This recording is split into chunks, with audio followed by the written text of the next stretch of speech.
All right, y'all, what's going on? Let's see. All right, we're back with another episode of the Textual Talk. I'm your host, HD, man. Got a good episode for y'all though, today, man. Miss Meosha, she's here. Actually, we both from the same state. She's from the south of the state. I'm from the north part of it. There's a lot of contention between if we're part of Louisiana or not. I like to say we are. They like to say we not. But we definitely gonna get into it today, man. We're gonna talk about the cloud, talking about kind of making it out of Louisiana. What's it like being a cloud support engineer and how's that transition been for her over the last 5 years? And yeah, so without further ado, I'm about to bring her up and we're gonna get this show started. But if you are in the chat, please make sure you hit the like button. It really helps everybody on YouTube know that I'm live right now.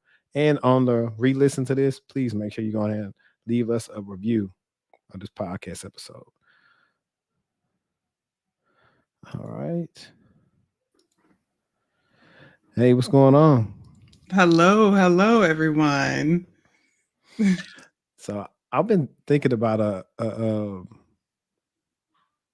like an icebreaker the whole day, and I was trying to make one unique to us, I guess, because now that I think about it, Mardi Gras break is about to come up in hmm Louisiana. So we can start it off like, I was gonna ask you about king cake or not king cake, but I just say like what are your I would say like your favorite like you could say like Cajun fragrances or I mean not fragrances, I'm sorry.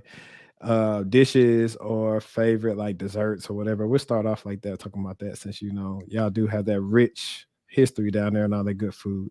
Yeah, yeah. I will just say that New Orleans is a superior place in Louisiana. It's the only place in Louisiana that exists. I don't know about the rest of the state.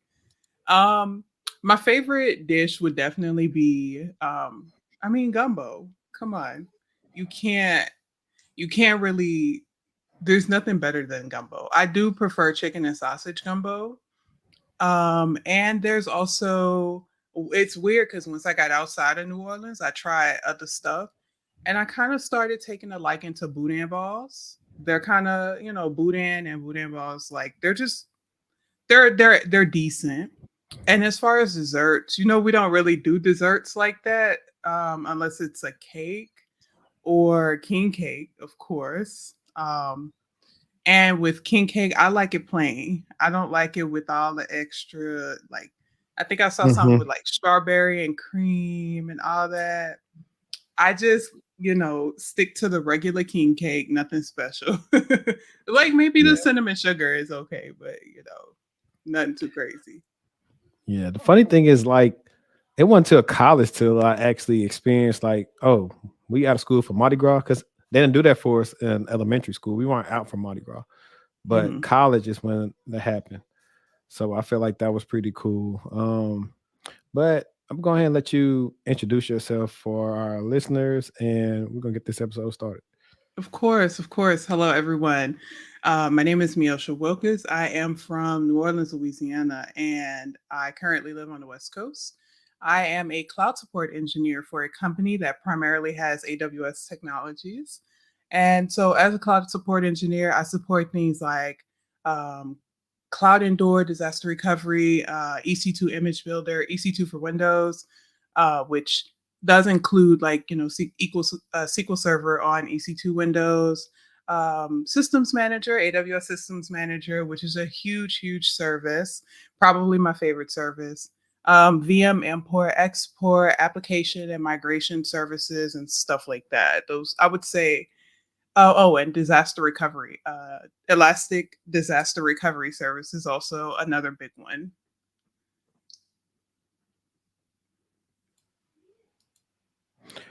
That's cool. You got your little elevator pitch down. So I like to do this thing like where we go to the beginning of time and kind of like what made you be interested in tech and IT and kind of like for us being in the South, that's something they don't talk about a lot. Is the Saints, LSU, or um everything besides getting into a STEM field, unless you like doing nursing or something like that. they're not really teaching us about like tech. So how did you decide that you want to do something IT related being from New Orleans, Louisiana? So initially, I've like even growing up as a kid, I'd always been very like technical and hands on. I always kind of I like to take things apart. I still like to do that even as an adult. But I will be honest, I went to school for mechanical engineering. IT was not in the top of my list. I didn't know what IT was. And then I had issues with paying for school, like most people do. I could not afford to continue my degree in mechanical engineering. So I had a 75% complete degree. And I went to the local community college and I was like, hey, um, I need an education. Like, I'm not the type that can go out and just start a business and kind of just let things go like that. So I know that I could shine as long as I have something like that backing me. And so I remember the lady was like, "Okay, so we have all these degrees." She's like, "We've got you did engineering, maybe aerotech would be good for you." And I was like, I don't think so. No." And then I did she talked to me about nursing, which is also another big one. Talked to me about engineering technology, which I had already decided I didn't want to work in a plant. I didn't want to work in oil. And then she was like, "So we have this little program called we have computer. It was like a computer programming, and we have computer networking." And I was like, "Okay, so computer programming. How about a no on that one?"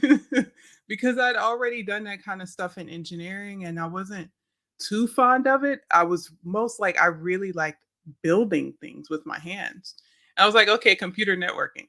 Like I didn't know what it was. I had never heard of it. She was telling me it's IT and all this, and I was just kind of like, I don't know what IT is, but I felt like she was getting fed up with me because I wasn't interested in anything they had to offer. Like, but at the time, I was like, what, like in my early 20s, my entire life was physics and calculus every semester and engineering classes. So I didn't really have much of a a personality outside of um, engineering. So I just kind of was like, all right, cool. And then after that, I started the degree, and I remember telling someone like, "Hey, I'm in a computer degree, and they're teaching me about computers. Like, we're taking apart computers and stuff, and I don't know what's going on, but." It was really nice. And then after that, I kind of started to get into the industry. My first job was an internship at Calcasieu Parish School Board. Then after that, I realized there was no upward mobility. So I decided I'm going to apply to jobs outside of Louisiana because there wasn't anything there. There was nothing that I could really, there was no way for me to find a decent career as far as I knew in IT in Louisiana because there were no job openings. Like everyone was content in their job. So after that, I was like, I applied to jobs around the US and I applied to actually a job here on the West Coast. And oddly enough, they were like, couldn't you come out for an interview tomorrow? And I was like, I can't come out tomorrow, but I could come out the next day. These folks didn't know that I was still living in Louisiana, but I was like, you know what? I'm going to drive to Texas, hop on a flight, and then I'm going to show up like nothing. You know what I'm saying? And then after that, it was just kind of up from there. So in that same company, that was a casino.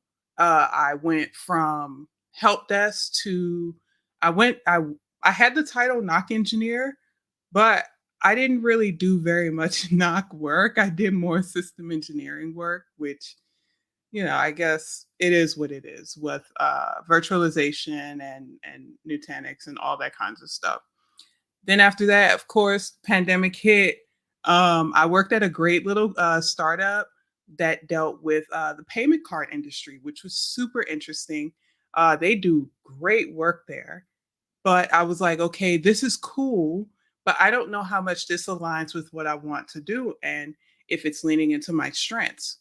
And so then after that, I applied and I got the cloud support engineering job, and I was like, okay, I strategically picked EC2 Windows. You can kind of pick what what team you think you would be best suited for, and I figured EC2 Windows would be best for me because of my background with infrastructure versus like just uh, I don't know, security or networking or databases or something like that. Man, you said a lot without me having to get I it out of know. you. I forgot. I was like, wait, what was the question? I done Nah, forgot everything. you good, man. You said a lot, especially you were talking about the majors, and you're talking about how you couldn't really see you having a career back home. It's kind of like everybody's Mhm. story of leaving Louisiana. Like the people do have the jobs that you want, or never leaving them because they know, like there's no other jobs for them to get. Right. So Yeah. you're not gonna be able to do any upward mobility. You'll just be one of the miserable people that you probably work with that are probably like 20 years your senior, always complaining or miserable all the time. And you probably saw that, like I did. It's like I'm about to go. Mhm. Um, I actually want you to talk a little bit about, like you said, well, you system engineering, knock engineering, right? And I did not. I worked in a knock, and it to me it was way easier than when I did help desk. To be honest, I didn't Mhm. had to do anything but watch monitors all day, and when stuff went off, that's when I had to kind of make my calls. And funny enough, that first company actually was in the payment card industry as well. They specifically were acquired by this company's called Online Strategies, and they had this software that a lot of companies wanted to buy. And so they were actually acquired by a bigger company called Income, who owned them, but allowed them to pretty much operate as their own. So it's like we were with Income, but we were kind of also operating on our own, which is pretty cool. There's like I kind of told some stories on my podcast about how I missed the alert like my first weekend working by myself because I thought it was testing. But Mm. um tell the viewers, they may not have heard the term system engineering. So what in your definition, what is system engineering? So, system engineering could be more closely aligned with infrastructure engineering, in my opinion. So, system engineers they basically build the infrastructure that your environment lives on. So they're not exactly your sysadmins. So they're not they're not like doing high level um, I guess so. When I was sysadmin, I did a lot of IIS and SQL stuff. They're not really doing that kind of stuff. They're building servers, and I was on the break fix team. So we had an architecture team. We had architects that kind of built the stuff, and I was on the team that supported the breaking, fixing, and everything like that. And so, yeah, we did a lot of monitoring of the environment, of course, and but there was no really difference between what I was doing and the guy that was sitting next to me was doing, other than our titles. We all went to the data centers. Like I've changed lots of memory on servers. I've changed lots of hard drives. I would say, depending upon the host for the blade, it would be either hot swappable or not. And of course, when it's not hot swappable, you kind of know the process that you have to do. Um, yeah, it was building servers and just building out whatever needed to be built and supporting it. So I did a lot of the fixing of issues and stuff like that, building scripts. Yeah. Dope. And then you said this, and I made sure to remember it. You said you took a role that didn't really align with what you were interested in. Hmm. And this is something, as the Patreon people know, I just recently made a video about this. Matter of fact, let me get this ticker real quick. People want to join the Patreon. Um, so you can also attest to the feeling of you possibly have a good job that's Hmm. paying you good money, but you don't like it. So it's like a honeymoon phase. Like, you're getting good money the first couple of months, but then after that, you're like, I'm kind of dreading coming in here because I don't really like this. And this long term for me, um, this isn't going to work.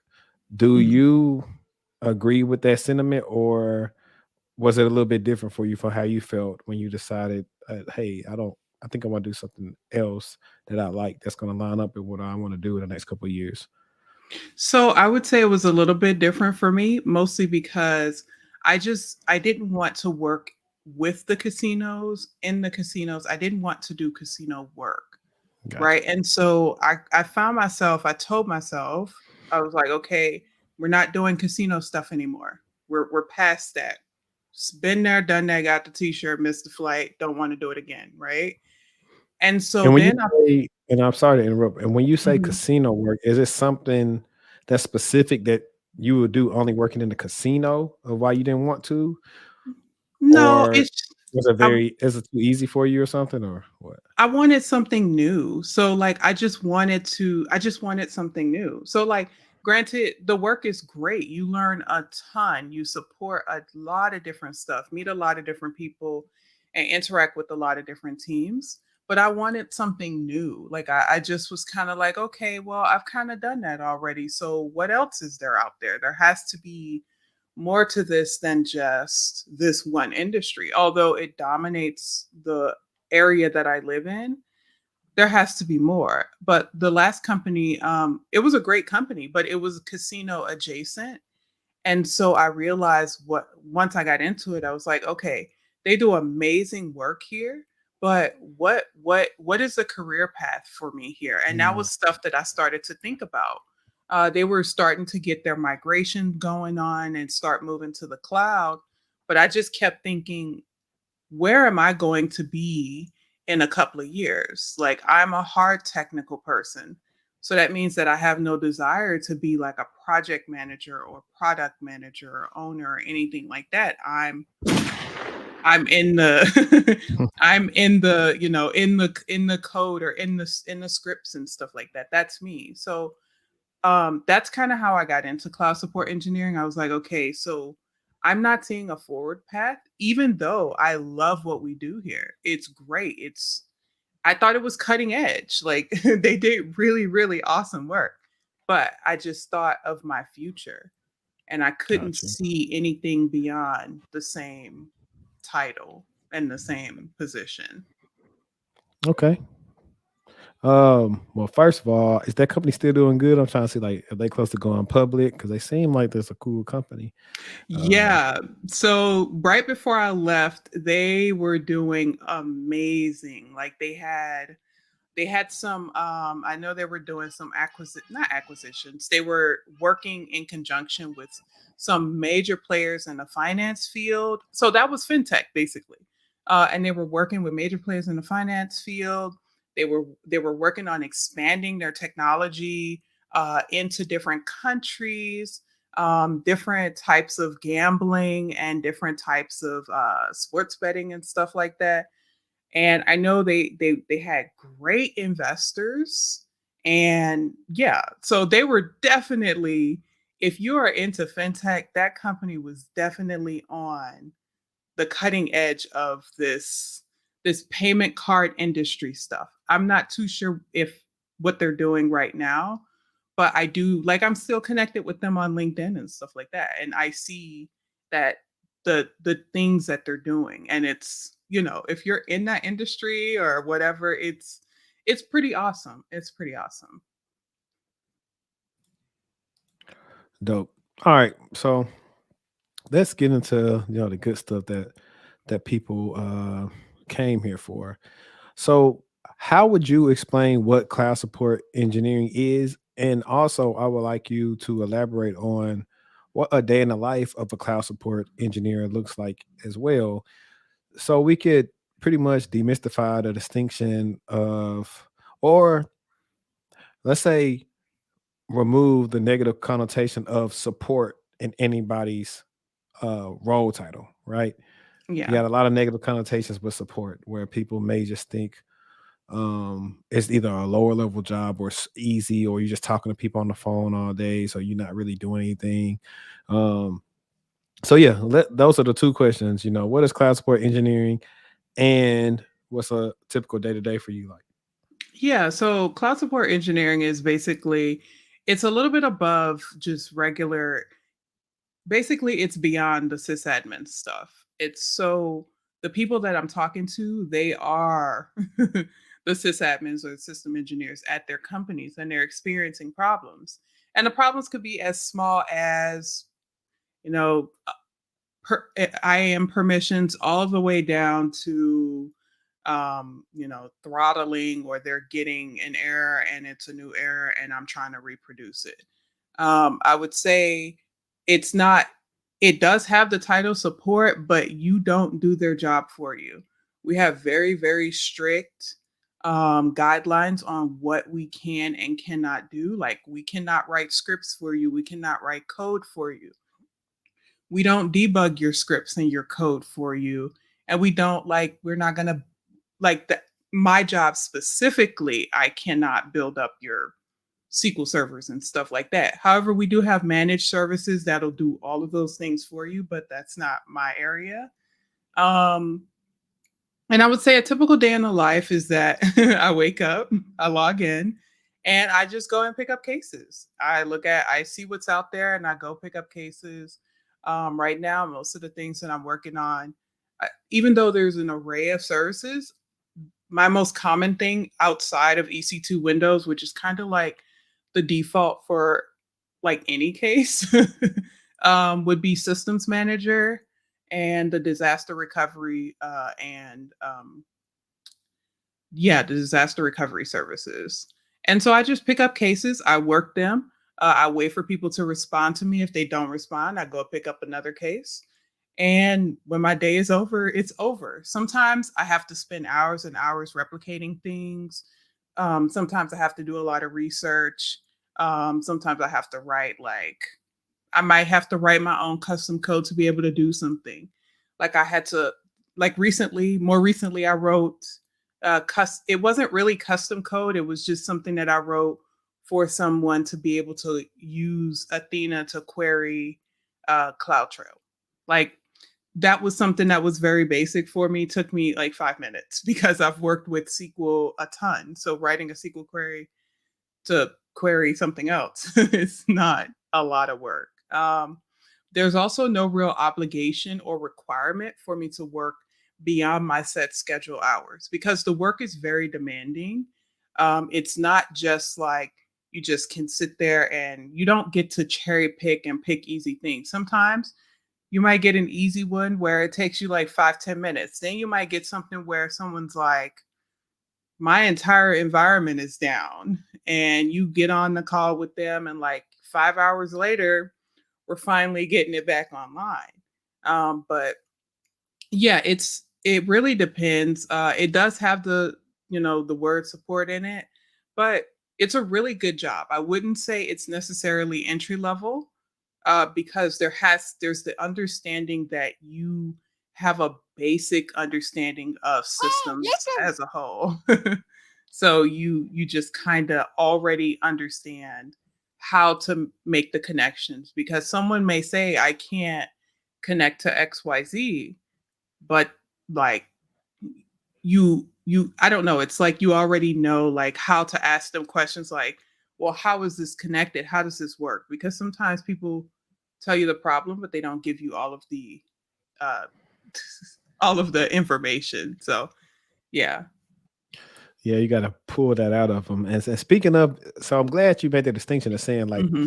I wouldn't could consider it entry level because we have these kind of contentious back and forth all the time about cybersecurity roles and what we would deem to be entry level and what we wouldn't deem to be entry level. And it's like I said, it's mixed feelings on that. I think some roles are entry Hmm. level, and I don't think some roles are entry level. Now, if a person has an exceptional talent to get there faster than others, then I would make a suggestion, exception for that person because they're an exception to the rule. But with that being said, from your experience, let's talk about two things, right? This is the fun part because people they want to hear this stuff. Hmm. What Okay, what was the pay jump like going from like like system engineer, not engineer, whatever, to cloud support engineer? And Hmm. then we'll say like also what's like a average, what would you expect an average cloud support engineer salary to be, in the country? Okay. So, like you meant the ramp up, like how was it different? Like for example, from when I left the knock to going to my first sock role, I think that was probably close to like a 30K increase Okay. a year. Mm-hmm. So, I went my last job. I My title was system administrator, and so from there, I basically got working at the company that I'm at now. I got like a 50 to 60 thousand dollar increase in my Boy, salary. ain't no way, boy. Yeah, Boy, ain't no way, yeah, boy. Hey, yeah, Boy, ain't no way, absolutely. boy. Yeah. And that's my year one salary. I haven't really done a lot of research on how to calculate year two salary, so I don't so, really know all about right. So that. watch this. For a vet, I'm a veteran. A year one, somebody saying year one salary means somebody must have got some sign on money. Yeah, so my I definitely did get a decent sign on bonus. And then so my year two will be, I think, stocks. I I probably could have did my research on that, but I was just kind of like, well, this money will help me go to school. So yeah. But yeah. Cool. That's dope. That's dope. All Mhm. right. So what I've been teaching people is that okay. Well, we'll talk about two things, right? Because somebody earlier asked about a certification, right? And me and you talked previously, and how I was saying, well, I just recommend people to kind of sometimes get the basics of just learn what they may be interested in the cloud. That's why I suggest a cloud practitioner instead of just Mhm. skipping it, going to solutions architect.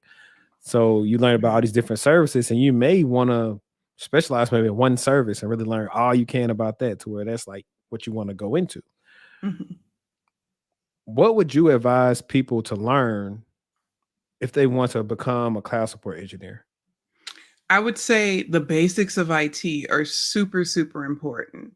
So, like knowing your ports and your protocols. Uh, Hold on. Knowing your ports and protocols, knowing how things connect and stuff like that, and just kind of knowing the lingo. Because a lot of times people, they'll say things to you that if you don't have that prior experience, you won't necessarily understand what they're talking about. So, like when I first started, I think the first case I got was not even an EC2 Windows case, it was about Kinesis data stream, and I was like, I had to Google it. I had no clue. I'd never heard of kinesis, didn't even know how to spell it. I didn't know anything about it. But ultimately, the case had been going on for like about 30 days by the time it got routed to me. And the issue was a networking problem. That's all it was. And I was able to determine that because I asked clarifying questions. So I think the basic thing, and it's something that people kind of try to avoid, is networking. It's absolutely networking. And I would say my job also does include like Windows, even though that's in the title, but um, just knowing how Windows works and how certain services are going to interact. But the crux behind all of it is really, really networking. And of course, I guess I am being able to decipher that. Yeah. I had to unmute myself. Yeah, no, Mhm. it's just funny. Like I'm asking these questions because I try to tell people like kind of no matter what the profession is, most of the Mhm. foundations stay the same amongst probably most technical roles. Because we tell people that all the time. Hey, if you want to go in the cloud, you gotta understand networking at least on a foundational level. Mhm. You have to. Um, and like you said, like you've been saying some names. Like I say, oh yeah, I remember studying this. Like I have like a freaking notebook somewhere with like all these things written down from like when I took the cloud practitioner. Um, Mhm. as well as I didn't have as many notes when I did the AZ 900 because it's kind of like the same info but slightly Yeah. different. Um, But that's cool. And I actually been wanting to ask you this because I've been holding on to it while you've been saying disaster recovery. So I was in um, some interviews for some roles, right? And one of the roles was like an IR position that was going to be dealing with this company's cloud. They actually invented the one I was just talking about. Mhm. um, I won't say invented, but it's theirs. They own it. And Mhm. some of the things they do, we had some questions when we were interviewing. It was like, what would you look for? And then like one of the things was like, what you check and see maybe somebody's account was compromised and they changed their billing and like all their subscriptions and stuff like went up. Like, have you dealt with that? Like somebody's billing and stuff was like jacked up and it's because they had like, Mhm. a threat actor in the wild and they got into their services and like just started like spinning up instances and stuff like that. Yeah, so actually I have dealt with those kind of cases. So we have a customer service team and a billing team, and they 100% deal with those issues. However, sometimes there's things that they can't get to. Maybe it's permissions related. I'm not really sure. But they'll ask us to research. And I've absolutely looked into cases where someone, right? It's not my job to determine that it was a threat actor. That's the security people's job. My job is to present the facts, and the facts are here. Someone spun up a, I don't know, like a, I think it's like that P3 something kind of Was it like instance. one of those so like for example, when I worked in the SOC, right, we would get alerts Hmm. if one of those and this is because I've been removed from that role for like over a year. I think the instance might have been like G something or whatever. Yeah, There's a couple instances. G40N. Yeah, it was a couple instances we had in the lookup list in Splunk, and if they fired, we would just research and look into what's going on with that account and the user to see what's going on because we've seen certain instances being used for crypto mining, and so Yes. we would want to double check for that. Like, is that what you were referring to?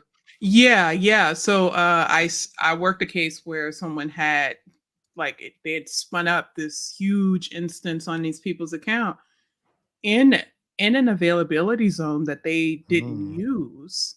So um I basically all I did was just present the facts. Like here's the facts. This is what happened.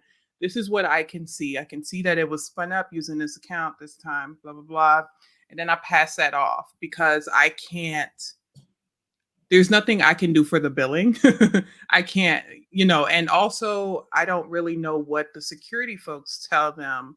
Like, I mean, I've told people, yeah, just put the instance in a stop state. Like even when they're like, yeah, I've got ransomware on my instance, and I'm like, okay, yeah, let's put it in a stop state for right now until we can get someone to actually do the deep dive and maybe help you figure out what's going on. But I can help you rebuild it, but I cannot help you remove the ransomware, right? And Right. it's kind of the same thing with that. Like, it happens to people, but we have the best practices on what you should do to secure your account, enable MFA, do not reuse passwords, things like that. So, Yeah.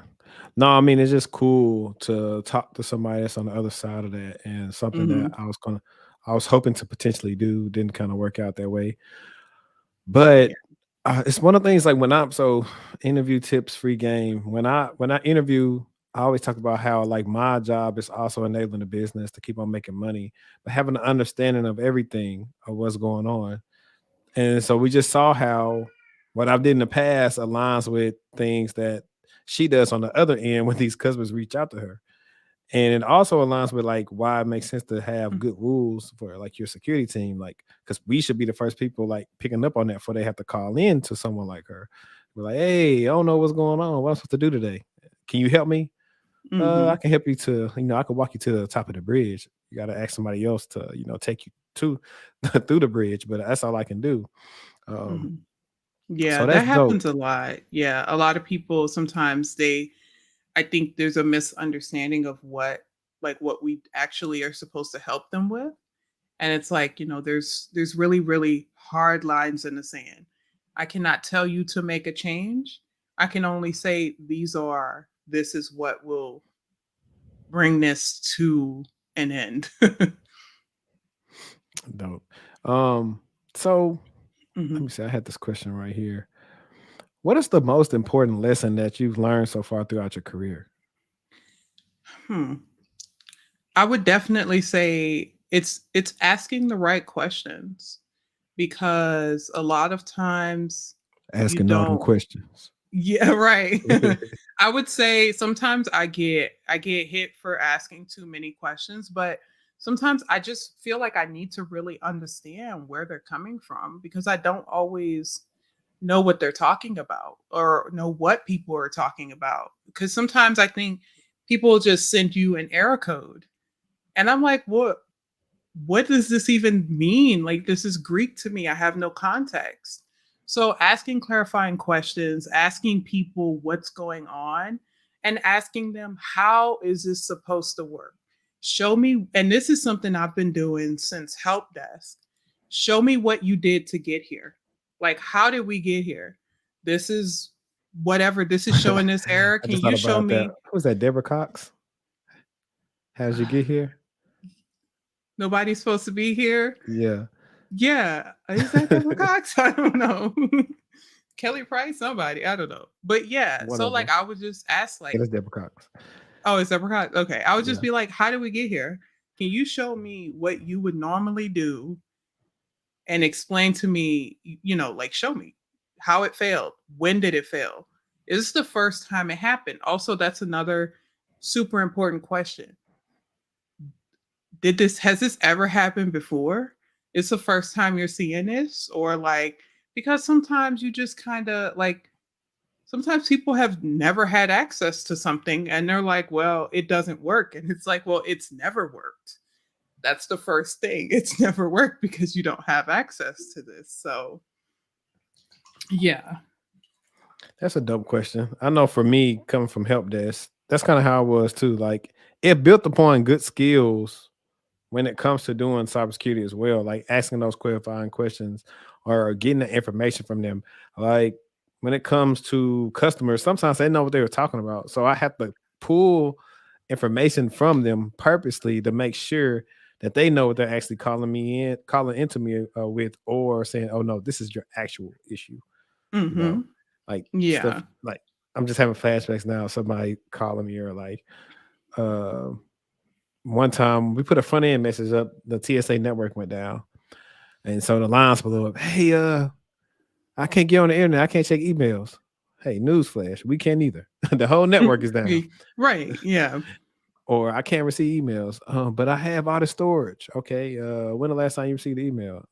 It's been about a week. Okay, you got all these large attachments in here. That's why you can't receive nothing. Let's go ahead and set your archive folder up. Right. So definitely, I don't know what he say. Gabe says, asking the right questions will get you great results in Chat GPT. Hey, that's really facts though, because if you want to finesse Chat GPT, you have to know how to ask it in a certain way, and it will give you most of the time good results.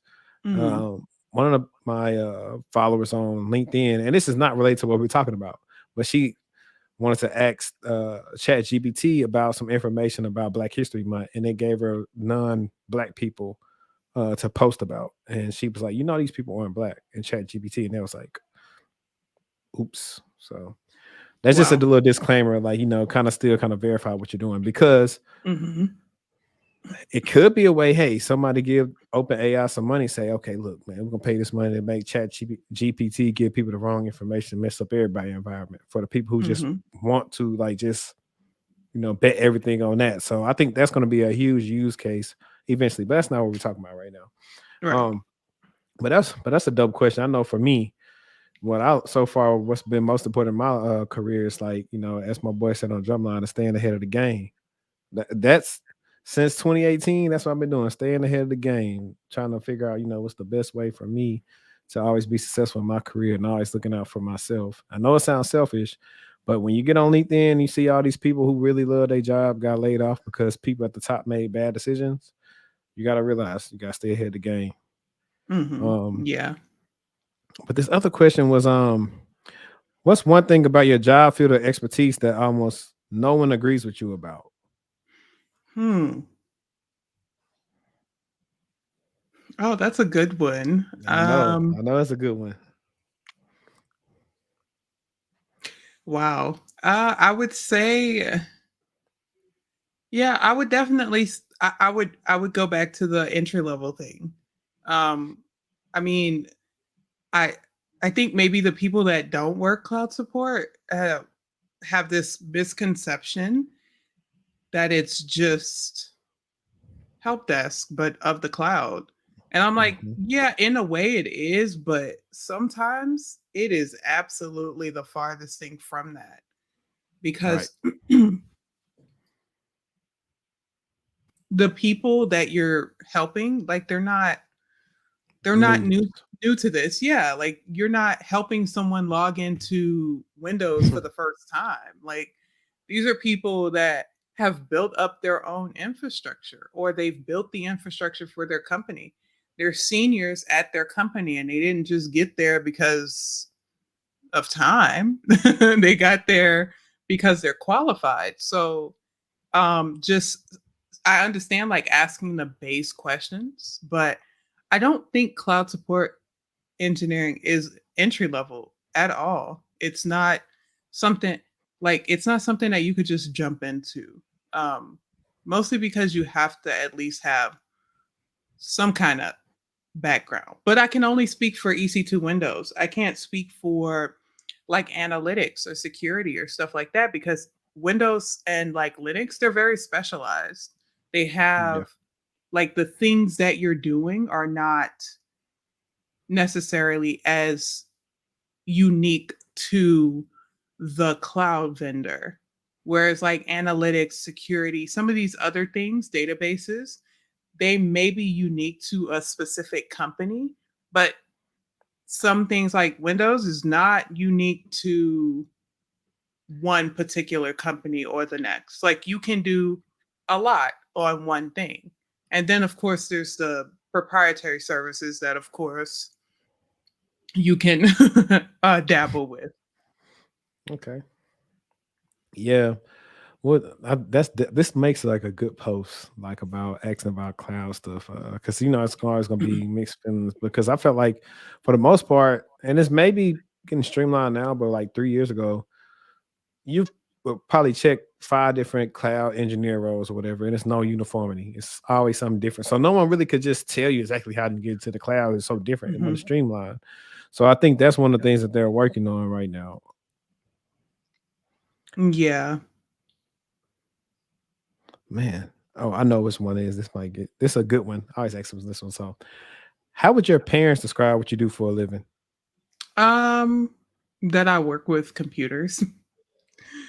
Yeah, Do, I do would. they call you for everything computer related? No, mm-mm. I don't open that door. Unfortunately, I don't. I don't like to do. I don't like to do a lot of troubleshooting outside of work. When I Uh, first started in IT, I was like helping everyone because I was like, oh yeah, I'm learning, I'm this, I'm that. But like now, I'm just kind of like, I don't like to do it. Like you can call the company because I'm sorry, I can't help because I got that led to like me feeling like I was burning out when I was new to tech and doing all this extra stuff on the side and all that. It was not fun. No. yeah, like, and I get you too because like back in the day when I did help desk, I didn't want to talk on the phone when I got off work because I Yeah. was taking 35, 40, 45, 50 calls sometimes. It just depends, you Mhm. know. And when you got a girlfriend at the time, they get mad because they want to talk to you. Like, well, I don't feel like talking. I ain't mad at you, but I don't want to talk to nobody today. It's been one of them days. Like, text me. Right. and, Mhm. and so it's kind of one of them things people don't talk to. Now, some people are made for that. That don't bother them. For me, I like people, but at the same time, I start getting irritated. Where I was like, I don't want to talk to nobody else, especially Yeah. when I was leaving the help, just having a lady argue me up and down. Like, that's the funny thing. Most Mhm. of the time, the people that called in need my help, and you arguing with me about like what your password and username is, and I'm telling you because I'm looking exactly what it is. And I hung up on them because that's by the time I had already put my Mhm. 2 weeks in. I was like, oh, ain't nothing. What they gonna do to me? Fire me? I'm already gone. Yeah. I don't But listen when people argue with me. I'm gonna say what I have to say. You can. You can argue with yourself. I don't argue with people. Um, Okay. All right. yeah, That's no, gonna I be don't me argue. on. Uh, I had this other question for whatever reason. It's not written down. But what would be like three tools that you say that are indispensable to your job? So like they make your, I would say like they make your job easier. Hmm. It don't have to be like the most complicated thing. It could be something simple that's over the years have like made it easy to do your job. Okay. I would say for this job specifically, I would say definitely the fact that I have uh, unfeathered access to a particular vendor's uh, environment, and I'm able to like I can use my favorite tool in there is Session Manager. It's the console in the it's console into your instance from your browser, and that's by way of Systems Manager. Outside of AWS, I would say some type of putty, some type of um, console command line tool. Like I just kind of use the basics. I don't like use anything very. I don't like to. How do I say this? Like I don't go out and use anything fancy. Like I have a Mac, so I use Terminal. I got PowerShell on Terminal. I've got everything that I really need on there. Uh, Also, back to the AWS console, Cloud Shell. Cloud Yeah. Shell is so so so good when it's in a region that has it. It is really really good because you don't have to if you're trying to do something and you're trying to do it really really quickly. You don't need to worry about configuring this, that, and the third. Cloud Shell is right there and it does exactly what you need. And yeah, I would. Oh, and a text editor. Which Any one? kind of text. I just use the basic one on Mac. I don't know what it's called. It's Okay. called yeah, I can't remember because I can't get Notepad plus plus on my Mac, or at least Oh, I haven't tried. okay. Yeah. Notepad plus plus is like I have to anywhere I go. That's the first thing I go download. Notepad plus plus in a Yeah. OneNote. All right. So how is it or how has it been for you being a black woman in tech? How has that been for you? I know like I used to tell people all the time, like, hey, when I was a help desk, a lot of us was black on the help desk. But as I started moving up and up, the numbers started dwindling. And Hmm. one of those tweets I made a couple of years back actually like went like I don't know if it went semi-viral, but like a lot of people respected it and retweeted it because they kind of echo the same sentiments. So I want to know, like from your POV, how's that been for you being a black woman that's in tech? So I would say I when I worked at the casino, I had two really really great mentors, and they were both black guys. And they really kind of took me under their wing and they taught me a lot. They taught me everything I needed to know about systems because oddly enough, when I applied for the knock engineering position, my interview was networking related. And then the first day they tell me, Meosha, you're gonna start in systems. And I'm thinking, that doesn't sound like routers and switches to me. I don't know. Because I went home and I was like, all right, I'm going to be messing with routers, switches, VLANs, all that kind of stuff. Because my first degree is computer networking. The job interview was computer networking. And so from there, I would say I've had more issues, I think, with just being a woman and being black because sometimes I have to realize that I have to school everything that I say. I have to make sure that, I'm presenting myself in a way that does not come off as something negative towards other people because I had a job where I was called not a team player just because I didn't want to I didn't I didn't want to work overtime and I said that and I got called a team not a team player. So it's like you have to really I realized I was really paying a lot of attention to how I was coming off, who I was talking to, like how I was dressing. It was a lot. And of course code switching.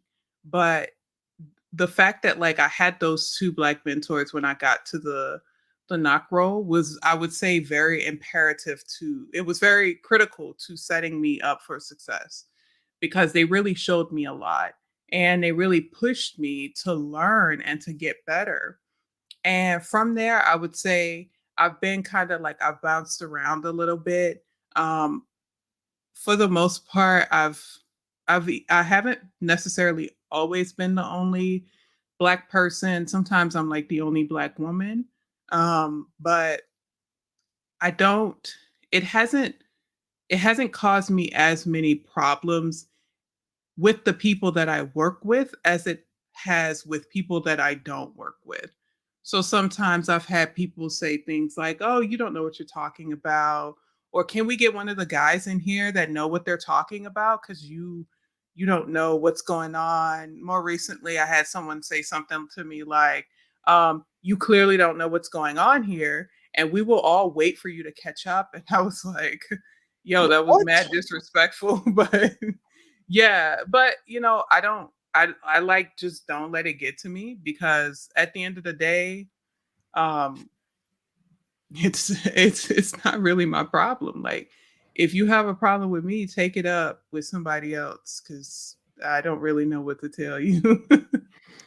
Yeah, that's one thing I don't like. You can tell people being mad, passive aggressive through text or whatever. Like one Mhm. thing office work do, passive aggressiveness goes down if you're in the same office with that person, and that's Mhm. facts. Because some people know, okay, you just talking because Yeah. you halfway across the country, but if I was sitting right across from you, you wouldn't be typing nothing. And Right. and I just Exactly. I just asked that because I know, like in my experience, like I've noticed you guys go through BS crap. Like, that's why I always try to be a companion to you all. If like whether we're on the same team or we're adjacent, Mhm. like I always try to be the person to try to like speak up for you all and to tell people stuff. Like for example, like one time this dude at my old company would not give my coworker her access she needed. And she needed the access and he could have gave it to her and he was giving her a hard time. And I already Mhm. knew why. The only constant was the fact that she was black and she was a woman. Mhm. That was the constant. And I was like, nah, that's not right. And I didn't, go into, I might have dealt with like maybe.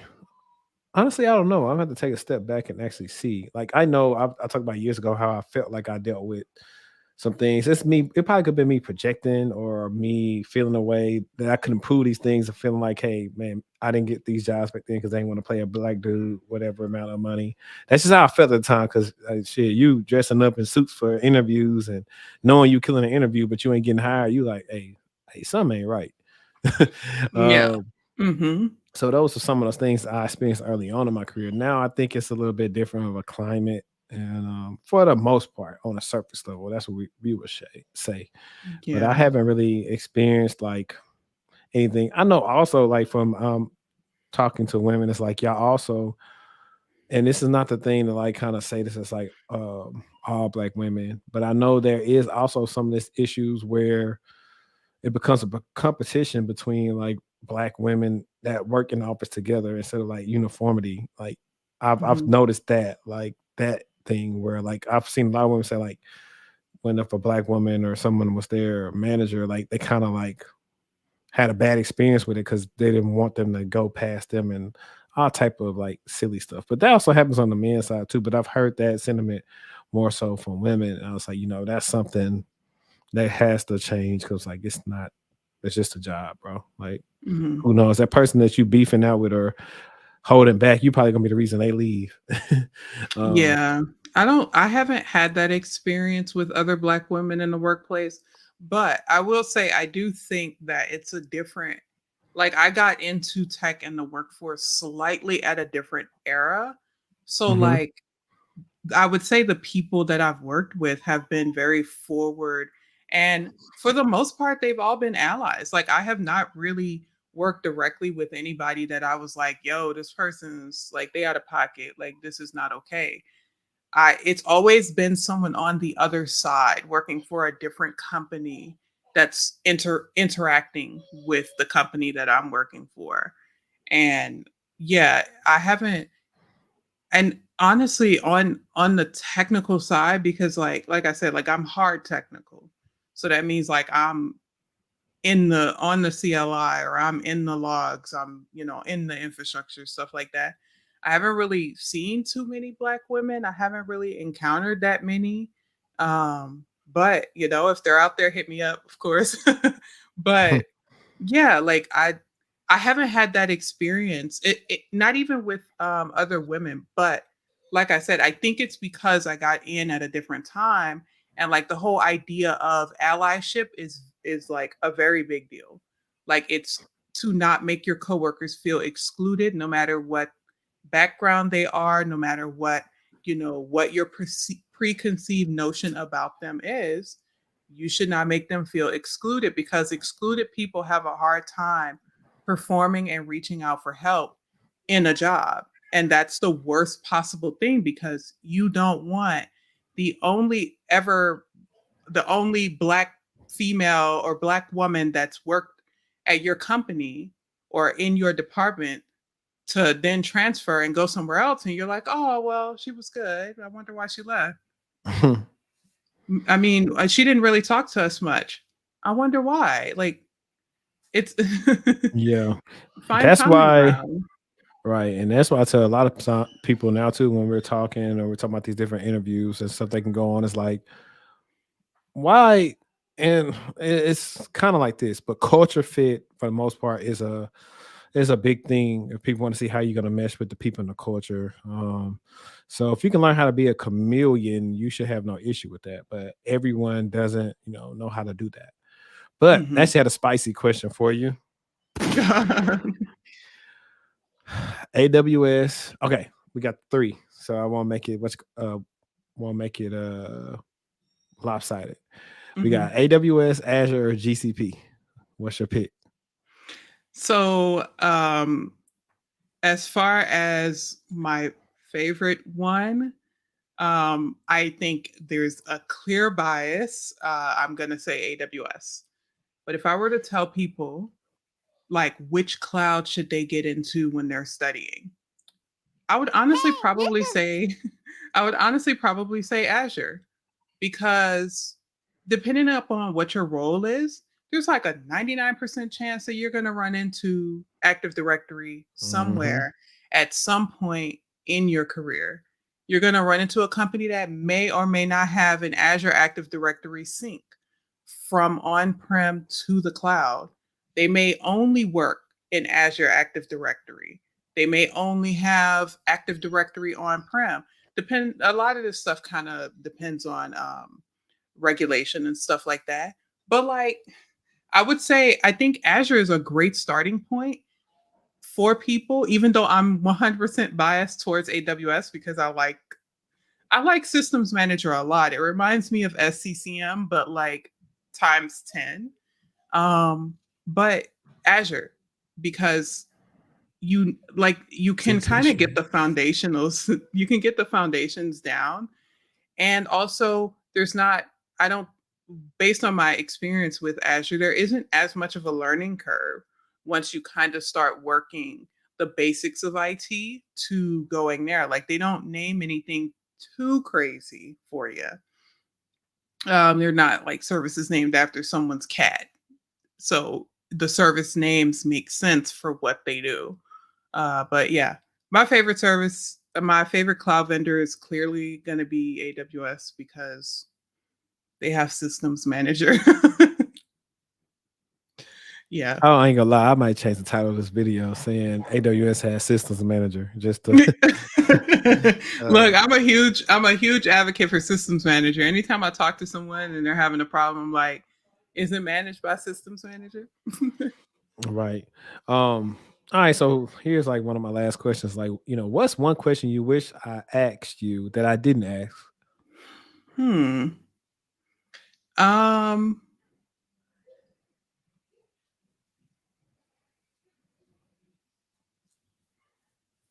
Oh, you could have asked me about certs. Man, I'm so tired of certs. That's why I probably just asked you. But Certs that'll versus degrees. Let's start a debate. right. No, but the funny thing is, somebody asked that in the chat, and we were going to get to it in the end, anyways. Hmm. Um, so what do you think about certs, especially related to getting into the cloud? Hmm. So I don't think any of the certs that I had prior to starting my cloud job uh, that were so I had the cloud practitioner before I started. But granted, I did have A plus, Net plus, Security plus, the CompTIA, whatever, right? Um, The Trinity. the Trinity, yeah, the Holy Trinity. But like I don't think the certs really help because my interview was very little on AWS. It was more on like, infrastructure and stuff like that. So I don't know if certs can really help you get a job other than getting you noticed. Because, a lot of people have different desires and sometimes if you have the right cert, maybe your resume will get picked out of the pile. I don't know, but Mhm. yeah. I, I'm trying to. I figured I had a way to distinguish myself from everybody else on YouTube, and Hmm. it's the analogies that I use because they are just stuff that anybody can understand, right? Right. So we would say certs would be the equivalent to, I'm gonna just say non-practical certs, so people don't get their panties in a bunch. And these certs would be equivalent to whether it's on a man or a woman, track the person you're interested in, right? I'm from the south, so you see a girl from far away, you're like, oh dang, she thick. So you notice, hey, she thick. So the recruiter say, okay, cool, they got the security plus and the cloud practitioner, and they working on CSSP. Then you start talking to them, realize, oh man, they just got these certs, they don't know nothing. You Yeah. talk to the person, they ain't got no personality. This is a bird. Why am I talking about? That's what I would equate search to at this current point. Hmm. I, I I'm a career coach, as everybody knows. So I work with people who have certifications but can't answer some questions sometimes, which isn't their fault necessarily because they don't have the experience in it. And that's why I lean towards learning skills and taking those skills, coupling them together to make meaningful projects versus just going out there and studying a month and getting a cert and thinking you're going to get paid a huge salary. That's Hmm. why I advocate against that. And let me shout this person out real quick. Shout out to Network Your Future for the $20 super chat. Much love and respect and salute to you both. It's definitely a vibe up in here. I appreciate it. I told everybody last year I'm going live like 2 times a week now. The schedule may change pretty soon. I'll definitely let everybody know about that. But who knows? 3 days. Honestly, look, I might start going live every day, like on some, like I do this another segment where I'm talking about like current tech news. So it might be like tech news first take style.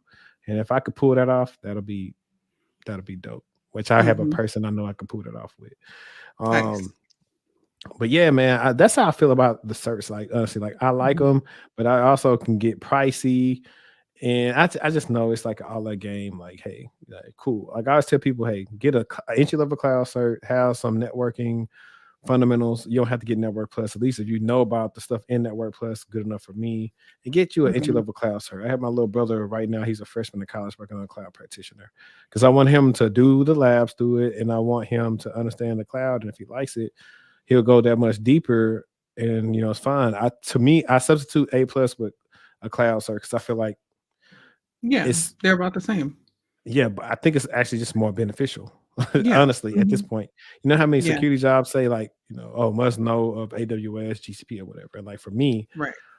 I just like for example, when I brought up that instance, like they ask me that in interviews all the time. It's like, and they're like, oh, okay, yeah, because a lot of people don't even have their environment stood up right. Hmm. So, Yeah, I think the chase of certs is, it's great. It's just that, like you said, sometimes you can talk to people and you're like, wow, you've got 18 different certs, and you're talking about, trying to use RDP on a Linux box. Like mhm. that's command line only. Like it's sometimes, yeah, you can really, really tell. But there's nothing bad about chasing certs because some people are lifelong learners and that's what they prefer to do. Right. And here goes another question for you right here. Earlier, this person said, "Is this a career that I can transition to from being an IT help desk technician?" hmm I believe so. Yeah. Mostly because in IT help desk, you really learn the fundamentals of IT. And I think a lot of times, not that you can't do it, right? Because there's tons of people that like pen testing, for example. A lot of people want to be penetration testers, and you can absolutely do that. You don't have to start at help desk. And I know I said cloud support isn't entry level. I don't think it is, but you don't have to start at help desk to get to cloud support. You could start at cloud support as long as you can show your proficiency on understanding the basic levels of IT, because there are some things in IT that it doesn't matter what the specialization is, they are the same. Hmm. Like they cross all boundaries. And so, if you like help desk, you can absolutely transition into cloud support engineering. They even have cloud support associate. I don't really know how people get that one. I don't know. Yeah, I don't really know much about that role. It's the same though. So, Right. We got another one. They got here late. We're getting a CompTIA A plus and CompTIA Network Plus certificate. I'm tongue tied because I'm trying to read too fast. And CompTIA Network Plus certification be suitable to get into AWS. Um, we kind of talked about this already. I'm gonna say no. Short answer is no. It's not because you got the certs, but if that's all you got, then what value do you present to the company you're trying to go to? Now, if you got some skills and you couple that with understanding, like she been talking about earlier, like EC2 instances, you didn't stood up 50 instances and you got a whole network and you know how to do this and that and you got all these projects, you got a portfolio on GitHub. By all means, yes, that's all you need. Like that's and yeah. that's the thing too. If you really want to know the game, find a person like her and reach out to her and say, hey, what would I have to like no BS, what would I have to know to do a role like this? And then Mhm. she tell you, and then you go replicate that in the project. You might not get every role you interview for, but they're gonna be impressed. And you're gonna land something because you know what you need to know to do the role, and you can talk about it. Right. Yeah. It's not it's not like super difficult. It's just a different layer. Just because they have it's custom setups. So it's not your setup, it's their setup. And so you have to get the information from them to help them fix this issue. Right. We got another one. They say, what would you say is a key pathway that might help lead eventually to a cloud support role? I know you kind of answered that already. Because I Mhm. mean, everybody's pathway is different. It's probably some people who've never even been in tech that decide to transition into doing cloud support engineering. Um, Mhm. so for you, what would you say since this is something you do every day? I would say again, the basics of IT. They are so so important. As far as roles go, I mean, you could hop right into cloud support engineer, maybe cloud support associate. Like I said, I don't know much about that one, but I know I work with people with that title and we do the exact same work. So I think they're fresh college grads. I honestly couldn't tell you. I don't really ask. But if you've got like a sysadmin job or you want to be a sysadmin or you've got your help desk, something that can show that you understand IT at the very, very basic level. Hmm. We got this one, and we kind of already answered this one. Like, hey, skills and projects, and the way you learn the skills is go look up some cloud roles and figure out what skills that they ask for stick out within like 5 to 10 roles. Learn those on your own, then work on some projects. Come back to the drawing board, network, and see what you can get. With that, Mhm. that's within like Yeah. entry level.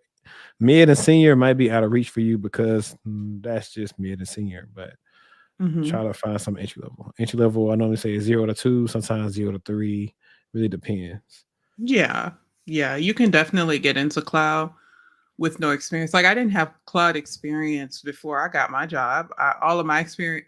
Well, I technically worked in private cloud mostly, so I guess I did have cloud experience, but I didn't have public cloud experience. Which public cloud and private cloud, completely different animals, not even of the same species. For And the that might, hey, concept is the same, but we might have to bring you on for a different stream to actually talk about that.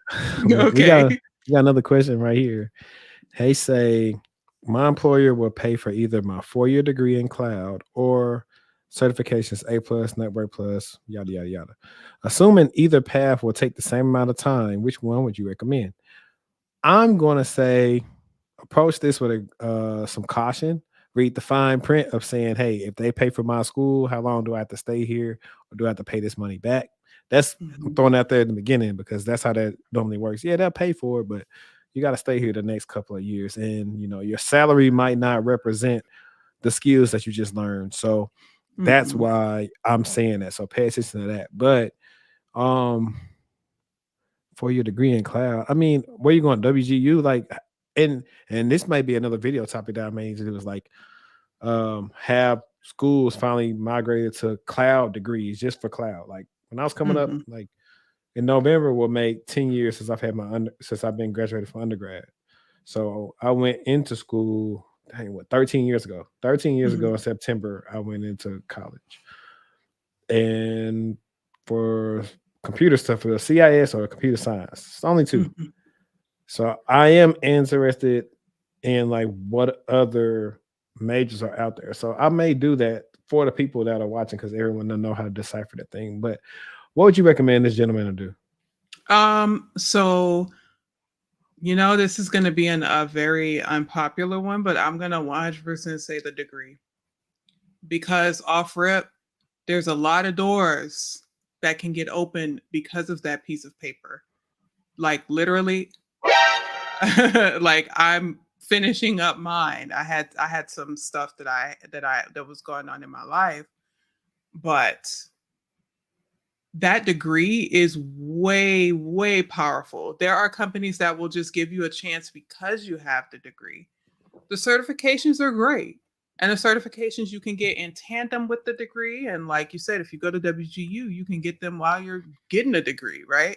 But they're Hmm. like, it really depends, right? Because, say, for example, you want to go for a job that is in a particular sector, that sector might require a degree. Your offer may be contingent upon you having that degree. So I think degrees are super important. A lot of people don't think degrees mean that much. I think they hold a lot of weight. I really, really think they do. And people get passed up for management positions because they don't have a degree. And it's like, well, you've been working here for 20, 30 years and you can't get into management. And they tell you, you don't have this degree. And so Hmm. you feel like, what? Hold on, let me Ju- hit it for you. yeah. What? What? Yeah. Get the degree. Please get the degree. And so many doors can open in different sectors. Right. And then I'll touch on this. That's a person that actually does have a master's, right? She's right because now when it comes to negotiations or I'm talking to whoever, they're like, oh, okay, well, your experience checks out, your education checks out. We have no problem paying you the number you asked for. Hmm. And that's one of the reasons. That's in the back end of why it happens. That's why I can either say I want to remain an IC, which stands for individual contributor, or I'm going to go management. I can do either or. Hmm. And I also was strategic and I didn't pigeonhole myself to just say, okay, I'm going to get me a cybersecurity master's. I got my master's in IT technology management simply because that is pretty much more widespread. It's not just fixated on one thing. And I learned many different things. And that's also, I've made this video before, especially in my like earlier podcast episodes. Like I advocate for bachelor's degrees to be set up like master's degrees because in master's degrees you work on projects and you have classes that line up with stuff you would possibly do at work. Hmm. In bachelor's, you don't. They just give you some crap, sometimes outdated, and you learning some crap that you don't know the next semester. And it's not beneficial for you. But the way Right. that grad school, to me, perfect. Perfect. Hmm. Like my projects, the things I have to do write ups on. Perfect. I have the books that are behind me. I do some of that stuff all the time. Yeah. Degree will open the doors for you, even if it's in the long run. There's a lot of people that'll say, I don't have a degree and I get paid half a Hmm. million a year. And it's like, congratulations. There are people Exception to out the here right rule. now getting rejections because they're like, I love your experience, but you don't have a degree. Yeah. And and to that point, I tell people, hey, you have to be proactive in your job search because if you can get to the recruiter first before you get that rejection, uh, you can possibly get the interview. Like, and quick story before I go to this next question. It's like for me, and it's also funny too. Sometimes you got a rejection and it just came. It don't even mean you was rejected from the role because like I applied to a role for Target last year. They sent me a rejection in November, and 2 weeks later, the HR recruiter reaching out to me about like the interview process. Like, hey, you're available when you want to talk. So that's also something too. Like, just because you Hmm. got rejected, don't mean you got rejected. This go for True. jobs. It's also go for dating. So, um, this person right here says, which do you prefer and why? Docker, Kubernetes, or Jenkins? Definitely a question for uh, you. I'm washed right now until I get back real technical. I would say Docker, but it's only because I use it at home for random stuff. I don't really use it in at work because I don't work. I don't work continuous delivery or whatever it's called, continuous integration, delivery. I don't. What is it called? Something like that. I don't work that. I don't work with these things, but I use Docker at home for various projects and labs that I set up for myself. I constantly build it up and tear it down all the time. That's a daily thing for me. So yeah, I'm just gonna agree with what she said. Stevenson Legenta says, "Do you have a particular title you want to accomplish in your IT journey?" I don't know if that's for you or me. I'll go first and I'll let you go because I already had this concise. I'm backing out of doing lead and management stuff because I'm going back to being an IC because I want to be more technical because I know I can manage. It's easy. So after that, I do want to go to management and then director level. Do I want to go C-suite level? Who knows? I also have my own company, so I also plan to do stuff within that as well. So I'll probably say for someone else, the minimum would be director level. And then after that, if I go C-suite or board of directors, hey, Hmm. will I? Cool. I could do that within the next 3 to 5 years if I want to, just based off experience and name recognition alone. But what about you? So I kind of really enjoy the idea of being an IC basically. Um, so right now I'm like my long term goal is digital forensics. I had a mentor. She is an amazing woman. She got her PhD in cyber defense. Shout out to Fran. I found her. I got connected with her through Blacks in Cyber actually. Okay, that made me want to use the old Kevin Samuel sounds of I got a Mhm. PhD. Yeah. Yeah, she's an amazing, amazing woman, and, like, Mhm. it really like, she showed me so much about forensics and stuff like that, and so my long-term goal is forensics, whether that has to do with the cloud, whether it doesn't have to do with the cloud, uh, we'll find out on the next episode of Dragon Ball Z, but, like, yeah, I mean, I just really like I don't know, I like the deep dive of stuff. And I like, yeah. So somewhere in forensics, like I said, I like the idea of being an individual contributor. But maybe things will change. Maybe I'll decide like, oh yeah, I'm done with this. I'm bored now. Let me try to do management. Who knows? We'll see. Yeah, definitely. And I, don't worry, I'm glad you said that. I got something for you. Since you said Mhm. that, I got something for you. Um, Tech Xavier, my guy. Are there any cloud specializations that you think will take off in the next few years? Something that may not even be part of a CERT program currently. That's more for you then, because Mhm. I don't know. Well, technically, I do. I mean, technically, it's a part of the cloud, and you could tell me this because you work in kind of a little bit of sex. of the area. But I would assume smart home devices, IoT, Mhm. those things, I see that market share growing within the next 5 years. I had to do a project on this in grad school, which is why I big up grad school. Mhm. I see that market getting a lot of traction very soon and becoming its own thing where they say, hey, we need these people for to support IoT. Because I know last year Ring was hacked and like people was like answering people was like doorbells and all type of crap. Like, Mhm. so that's just one part of it. That's not even Mhm. talking about, you got light switches now, you got Right. Alexa was Mhm. always listening. Um, what else do you have? Pretty much everything, smart doors, like all these different crap. Like I'm sending you something that's pretty cool. I talked to a Mhm. company last year. They have a smart city and they're also working on autonomous vehicles, and it's dope. So Mhm. also one of the things that, like I said, that went to the grad school project I talked about. So I see those things, smart cities and all those concepts becoming something that could be a specialization. And I feel like, well, not feel like, I know you need the cloud for that to run. So I'm going to Mhm. say IoT for sure. Okay. I'm definitely gonna say um,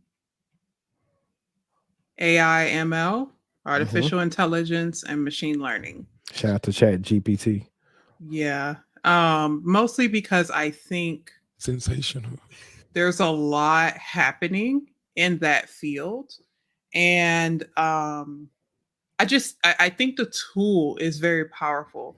Once they work out the kinks and whatever's going on in, you know, their when you talked about how they asked the chat GPT to find some black people that did whatever for Black History Month, that made me think about the fact that I've seen constant articles and stuff about the fact that there's no diversity in the data sets for Hmm.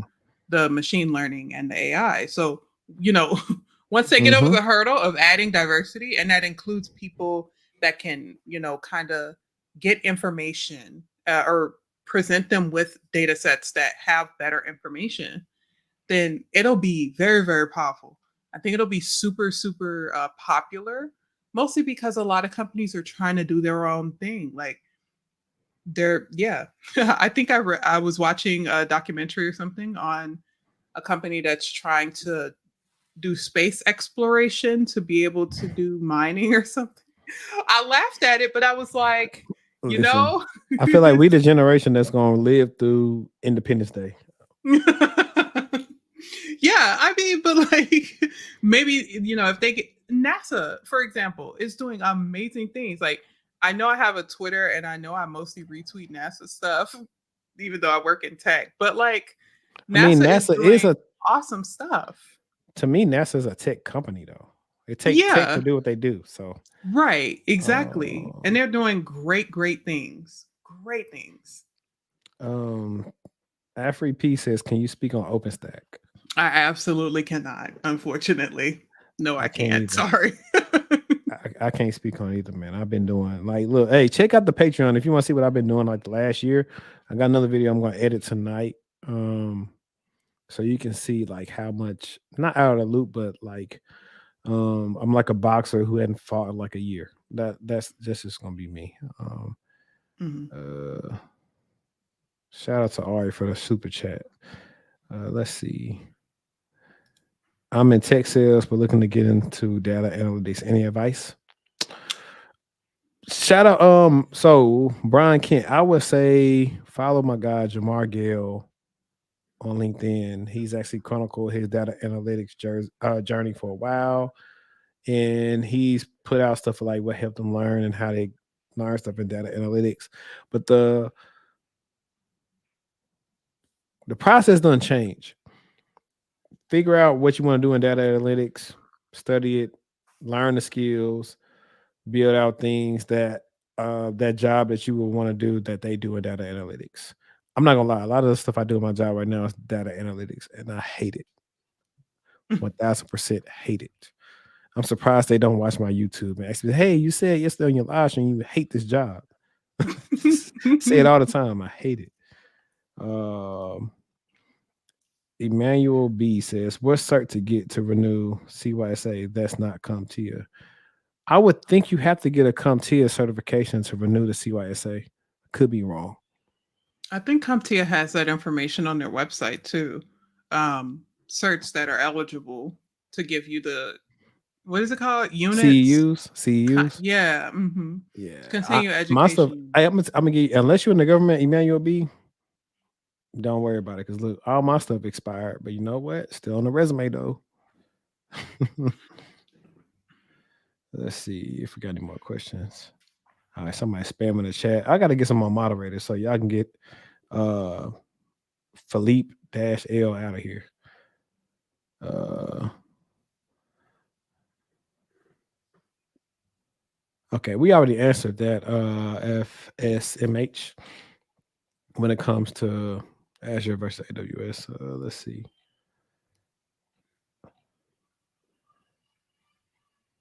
Let's see.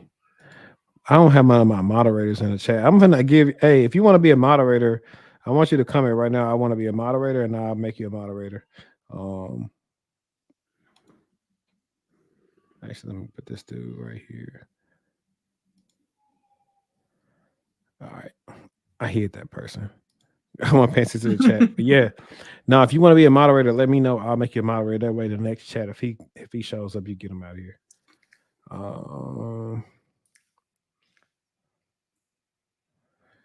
Appreciate Black Dub for this super chat, man. Appreciate that. Okay, Jordan Russell, I got you. I got you. Hang on. Let me go to. I can make you a moderator right now. Look, I'm not gonna forget it. All right, you a moderator, fam. Appreciate you for saying that. Thank you, Jordan. Let me go. Hold on, TL want to be a moderator too. Hey, appreciate y'all. Because, like I said, we are in the conversation, so I really was not looking at the chat. It'll tell me new comments, but okay, just me. What are some sensible paths for IAM? Interesting. That's a good one. It's a good question. So I have an episode with J.K. Swopes, and we talked about IAM, and we talked about how at the center of everything, IAM is critical because most of the time that is what's used to breach and cause all these issues in every organization, like misconfigurations. Like I just went live about LastPass and why I had to ditch them because of the negligence that they're doing, like not notifying companies, hey, you've been a member with us for a long time, but you need to update your password because you're using an outdated encryption method, like things like that. I typically tell people that you can learn about identity and access management for one through things like AWS or Azure, because that's what they got in Azure, identity and access management. So that's one part. Then you also have companies that do different things for identity and access management. For example, I'll say something like SailPoint. Go research and learn about SailPoint. You can learn about that, and then hey, let's spit it out. Like we talk about projects, see where you can go from there. So that's what I would say. I'm not the guru on identity and access management. You check out my guy J.K. Swopes. He's always doing stuff on Ping Federate, especially when it comes to identity and access management. So I will let Meosha take the lead right here. I would honestly say, so my job, IAM is an important part of the job, I guess, depending upon what's going on. But I couldn't really tell you how to get into IAM, mostly because most of the things I do is troubleshooting IAM. Like why this is not working and it says access denied, and how do we fix it? So I don't really know how you can get into that. I know that there's an IAM team where I work, but a lot of times they send stuff to us because the customer's like, I can't, I've got the right permissions, they verified it. So like our job as a cloud support engineer is to be the expert in whatever your service is, not like a whole expert of everything. And so they're like, IAM looks good, but they can't export whatever from an EC2 instance to S3, right? So I can't speak much on IAM, mostly because I do a lot of troubleshooting with IAM and around it. So I don't know how you can get straight into it. Yeah. Definitely. And my guy Tech Xavier just asked me what am I using in lieu of LastPass. I'm using Dashlane. On their homepage say, hey, we never been hacked. So that was good enough for me. Now I was telling my guy Eric, I was like, we'll see how good they are since now they're gonna get more attention since LastPass then pretty much messed up the whole year. You can try one password, Bitwarden, but I like Dashlane. It was easy for me to export my passwords and put them into LastPass. Speaking of, somebody from Dashlane, if you're watching this, I'm looking for that sponsorship. You know what I'm saying? I'm always shooting my shots. You miss 100% of the shots that you don't shoot. Remember that, fellas. That go in life. If it's a chick you've been thinking about right now, go ahead and shoot that shot. Last question right here. We're going to the last question. Brian Will says, "What is a good entry point for cloud support, cert experience, etc." Um, I'll let you handle that. I'll let you handle that, and I'm gonna put you on solo so they can see you tell them. Okay.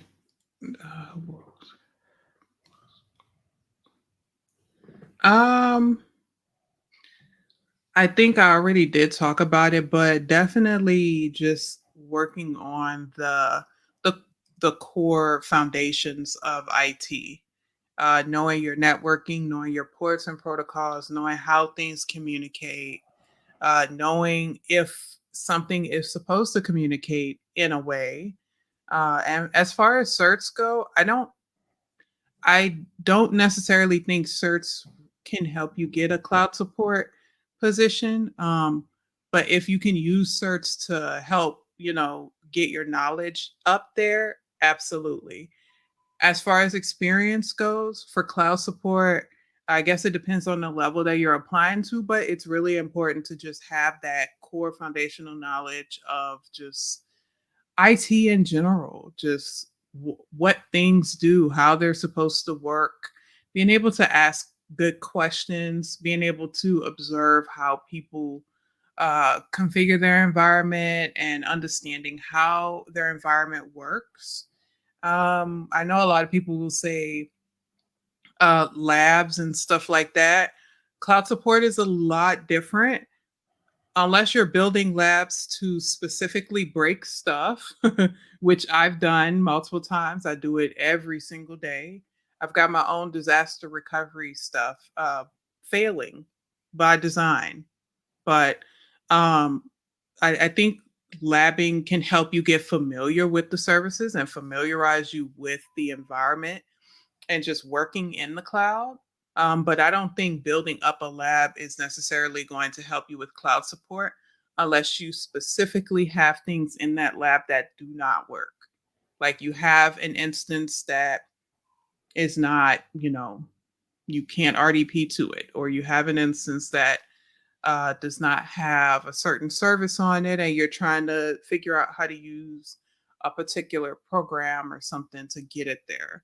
You have an instance that doesn't have the most recent Windows updates, and you're testing it against like something like Inspector or whatever, Guard Duty or whatever, right? To be able to see what vulnerabilities are in the environment. So yeah, I think certs it really depends and experience just kind of I think on-prem really helps you a lot with working in the cloud. Yeah, man, and I agree with her. She's 100% right. Nothing really changes when it comes to what we talked about, kind of like the last one. It's almost going on with an hour and a half now. Like nothing changes with her. Like I said, if you do want to get into a cloud support role, reach out to cloud support engineers and ask them. That way, you can get 5, 10 responses and see what they say because it's a different role. So, like, Mhm. for example, how I always work, I had someone today, we were having a consultation and they were interested in, I'll show them some of the roles in cybersecurity that are a little bit non-technical, but then we came across something in Deep Watch, like a customer success manager, and there's interested. They work in higher education as an admin assistant. I said, man, you got a lot of transferable skills for this. But I sent them to somebody that deals with more non-technical people than I do. And that's typically what I do. If I'm not the person that I know you need, I'll send you to that person. So I'll never just say whatever I want to say just to get your money because I'm like, my goal is to help you get a job. Now, whether if I'm just a starting point, that's good enough for me, and then I'll send you where you need to go because I trust the people that I refer people to. So it's kind of like, I'm finna start sending everybody to Meosha way. She might as well get a booking site and tell these people to start reaching out to her. But um he says, Robert Dobie says, I heard you mention Blacks in Cyber. What are some other groups that you can work with to help in the industry? That's a good Mm, question. I will mhm, be I'll be doing a lot more talks and things of that nature this year. So for me, I don't know all the groups yet. Cyber mhm, Jutsu is one I think, especially for I know for women, it could be for men and women, but Cyber Jutsu is one they're definitely trying to help people get into cybersecurity. mhm. Um, he said Blacks in Cyber. I know it's like Yeah. a Black in Tech, and it's a couple of other ones out here. Also, y'all guys, right now, listen, Afrotech is supposed to be in Austin again this year. I want to see y'all all there. I want to see Meosha there because she wasn't there this year. So we're trying to make this year's bigger than last year's, and it was a blast. I'm going again. No Mhm. ifs, ands, or buts about it. Yeah. But I'm gonna give you guys, like, especially if you're on the East Coast time, that's like 8:44, almost 9 o'clock. But this has been a great live showing. Somebody asked me earlier, do I do this every Monday? I do not. She picked the Monday, so we did it a Monday. So the podcast part could be whatever day, but the tech news thing will at least be a Wednesday or a Thursday. Sometimes before that, it just depends on how spicy or how good the news is from the previous week or the current week, and it just depends on my schedule. Mhm. But Miosha, do you want to leave anybody but any last words, like, where can they follow you or how can they get in touch with you? Yeah, I just want to add two things Go with ahead. regards to the groups in cyber or groups. So for women, there's Women in Tech International, Witty, and there's WESIS, Women in Cybersecurity, and they both have excellent programs that can help you get certs or get internships or compete in CTFs and stuff like that. I've done it with WESIS, I've done it with Witty, and they're both really, really good groups. And people can find me on Twitter at, what is my Twitter? Security Barb. I tried to tag Yeah, you earlier and typed in certified barb. The only person that came up was Lise. Shout out to yeah. certified curls. Yeah, I think it's Security Barb on Twitter. I don't tweet a lot. I kind of retweet a lot of stuff from NASA, and yeah, that's pretty much it. Sometimes I'll retweet random things that I see that are tech related, but I don't really engage in conversation on Twitter. I do block people first, starting drama. I don't like to see it. But yeah, so that's where you can find me on Twitter, and just reach out and ask some questions or something like that, or LinkedIn if you can find it. I don't. I think my LinkedIn might be private. I'm not too sure. So. Yeah, no, I forgot one more because he was talking about like industry. So I'm gonna shout out to Women in Linux, shout out to Tam. We definitely did a like, if you want to talk about being motivated, Tam is super dope, especially with the stuff she's working on. So shout out to Tam. She's been in the chat. But yeah, man, I appreciate everything. If you are one of our listeners right now, please make sure you leave us a review, leave us a comment on the podcast, and follow it. We got a lot of heat schedule coming up for y'all. And if you're right now watching on YouTube, please leave a like. Also, comment on the video. Tell us what you liked about it, what you took away from the video, or some things maybe you wish you would have covered. But appreciate everybody for rocking with me. It's your boy HD. Like I always say, man, let's stay textual. I'm out. Until the next time, y'all see me one time for the one time.